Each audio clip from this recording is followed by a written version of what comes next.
Chinese on the banner today. All right.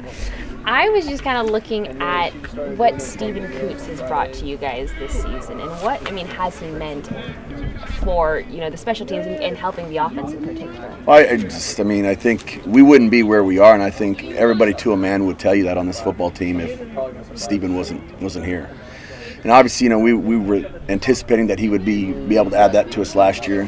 Got hurt, wasn't able to recover in the time frame that we wanted. So obviously, we didn't use it. And so for him to come back and go through all of that, and then structure himself and use the discipline that he did over the off season, and then to come out and perform like he did is, again, it's been a big boost for our football team, and we wouldn't be playing in this bowl game if it wasn't for some of what he did for us, for sure. I think Coach Wilcox earlier in the season was talking about how there are times when they'll ask him whether to accept a penalty, like where he wants to punt from and what kind of thing. I mean, how does that conversation kind of happen? Well, just, you know, a lot of times where if we get in a situation where we've stalled out on a drive and we might be on that borderline of a field goal, because he's been so accurate at pinning people inside the 10, we may choose that you want to back it up 5 here and get a little more distance so that he can hit that and place it where he needs to. Sometimes it gets a little too tight and it gets hard to get that depth in the air, you know, and have him land it, you know, inside the 10. So if we back him up, we get a little bit more depth and a little more range, and so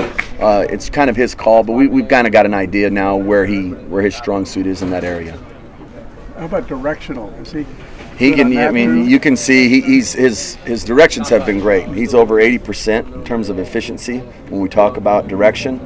He's also done a few cross kicks where we've rolled and come back with it. So he's a weapon. He's got a variety of different punts, and if you really study it and pay attention, we've got a couple different types of punts that he uses down there and towards the goal line, and he strikes the ball at a different angle, so that ball spins.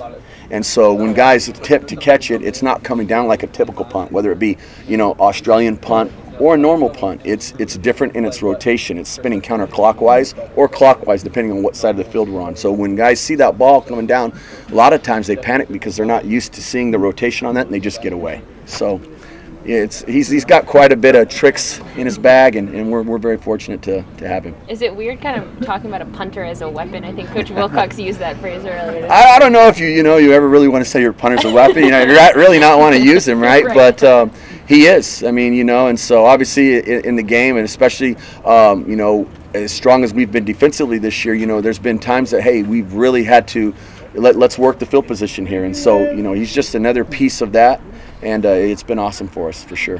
What's he kind of like off the field? Man, he's you know, the thing is when you start coaching someone, it's just like, you know, almost like you start dating them, right? You gotta figure it out a little bit. And going steady with them. Exactly, and so there's all those little things that come into play about, you know, just his mannerisms, how he works, what he likes, you know, and so, you know, the biggest thing with him is if you really watch him and you study Stephen, he's a perfectionist, and he can get really hard on himself if he doesn't have the day that he thinks he should have every day. And, you know, this isn't a magic trick. You know, there's physical skill that it's involved, physical talents, and sometimes you get worn down over a long season. So I always got to remind him that less is more, and that's a good thing, you know, for a coach to do with the player. But sometimes he's pretty hard on himself, but you respect that about him because how hard he works, and it's extremely important to him, and obviously you see the results. How's Nico doing on returns, and what made you bring him in? What did he bring? Well, I think one of the biggest things is we just wanted to have a little consistency there, and that was, you know, early on we had struggled. We dropped some balls, and, you know, it just wasn't, you know, nobody was satisfied with that early on, and so we just said, hey, we need to.